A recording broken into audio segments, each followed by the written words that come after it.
Hey everybody, welcome back to Guns and Gadgets, your premier source for Second Amendment news. Good morning. It is very early. We're on our way momentarily to bring our dog to the vet for surgery. Winner. But I wanted to tell everybody good morning. It is Monday, the Monday Morning Grind, brought to you by our friends at Blackout Coffee.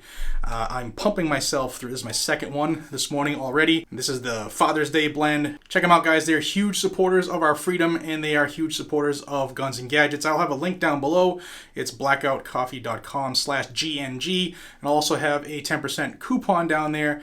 Your purchases through that link and or my two blends of 2A or 1776 directly help this channel, and you get some fantastic fuel that gets you going on days where you don't even want to do anything like today. So let's get into a little bit of good news. Had a lot of doom and gloom lately, which is a non-stop ebb and flow here, but let's go out to Iowa. The Iowa legislature has passed a fantastic bill, and it's on its way to the governor right now. And this bill is firearms preemption. There are 6 facets to this bill. I'll go over them real quick. But the bill, like I said, is currently on its way to the governor's desk. Governor Kim Reynolds, the first female governor in the state, is a Republican, and the information that I am getting right now, it looks as though she is in favor of signing this bill.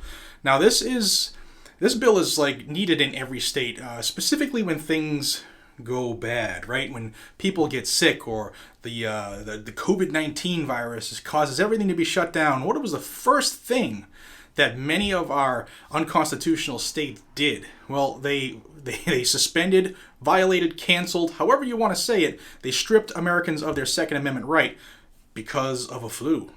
Okay? And we've seen lawsuits taking place now where they're proven that they can't do that. But there's a bad part about that lawsuit, part of it, because it's very expensive. So like here in Massachusetts, I have a little bit of knowledge on this one because we sued the state. Gun Owners of America and Gun Owners Action League in Mass and Second Amendment Foundation, Firearms Policy Coalition, and COM2A, they sued Massachusetts Governor Baker, and Mara Healey, and I'm stealing those from my friend over at the Gun Runner. But that was an expensive lawsuit, and the problem with these is you never get a chance to recoup your money. So think of it as if you're a taxpayer, you're spending money out of your pocket to sue the government, and they're using your tax money to defend themselves. So either way, you're paying for it, especially out of the pocket up front. But this version of preemption will address that. I'm going to read the 6 little highlights here just because I can't remember all of them. It's really early. But the first component here that is big is current and future shooting ranges. And again, this has to be signed by the governor. Current and future shooting ranges are protected against local governments. Ranges or range improvements may not be singled out for special treatment, and only the same zoning restrictions may be applied to ranges, ones that they're already using. Or if they change zoning in the future, that can only apply as it would normally. It also says range-specific restrictions are limited to those specified in the state law. Number 2, protections for the modification of firearms attachments, or other weapons have been added to the state preemption law. What does that mean? You change your trigger, you're good to go. You want to change your stock? No problem. All the things that people usually do, the cosmetic changes that don't affect the firearm at all as the way it functions or anything like that, doesn't make it any less safe. But people go after that because they think, a bayonet lug, turns you into a killer. And any such ordinance enacted after April 5th of 1990 shall be void.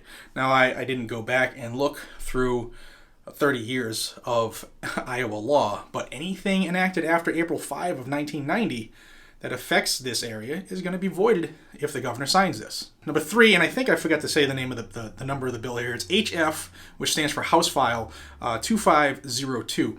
And this will also empower those adversely affected after July 1st, 2020. So if there are any such local ordinances and you're affected after July 1, 2020, again, should the governor sign this into law, you will be able to file suit and receive damages, court costs, and attorney costs. It's right in the law. That's great, because if you are a plaintiff in a lawsuit, say use Massachusetts or any other states that have had to sue to get freedom, a little bit of freedom back, Say you're a gun shop and you're suing, and it costs you $300,000 for the lawsuit.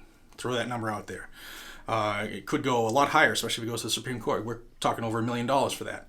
Well, the way some states, most states work is if you win, great, you get what you were suing for, or you get whatever changed, but that's it. Now you add in attorney's fees, court costs, and damages. So that could be absolutely huge. And it's a way to shove it where the sun doesn't shine for these progressive governors that just think they can do whatever they want.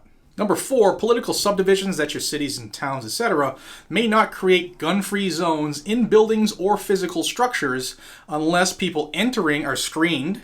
They have to be screened for weapons, and there has to be armed security available in the building. So they can't just say, sorry, my building is it's anti-gun here, it's gun-free zone. Well, if they want to do that, they have to screen out front to try to make sure people don't come in without the guns because it's a gun-free zone, and they have to offer you protection inside with armed security. Number 5, political subdivisions of the state may not restrict the storage of weapons or ammunition, except for the storage of explosive material consistent with Chapter 101 of the Iowa state law. And number 6, the bill, if it becomes a law, would make a, quote, ban on guns by the judicial branch unenforceable, unless the ban is for facilities run by solely the judicial branch itself, meaning courts and stuff like that. Now, these are in response to things that have been threatened by the legislators and the judicial branch in Iowa, and they've been happening across the country. So to say it will never happen here is just crazy. Just maybe not in today's environment, but that changes. That changes quick. Now, if you're living in Iowa right now, you're screaming, wait a second, Jared, we already have a preemption law. You're right, but these are updates, should it be signed by the governor, which I really think she will do. I honestly think that. But these are additions, changes to reinforce that law, because even in states that have preemption, we're seeing how cities are doing things on their own to go around that preemption. See Pennsylvania, see Louisiana with New Orleans. It's happening. So this is a fantastic thing for your state to do for you. Now, if you live in Iowa, you know what you have to do. You got to call Kim Reynolds. That's her number for her office right there. I'll have more information in the description of this video on how you can get a hold of her. You're going to want to talk to that aide who answers the phone call, be very nice and polite, and say, hey, we would really like the governor to sign HF 2502 into law. And you want to add the part that you're obviously a resident and you're a voter. It's a key part. All right, so thank you to my viewers and friends who have given me the bits of information on this. I was going to put this out yesterday, but I was at a rally and it just didn't get done. So here we are this morning. I also want to thank my friends at Blackout Coffee. Literally, today you are making me run.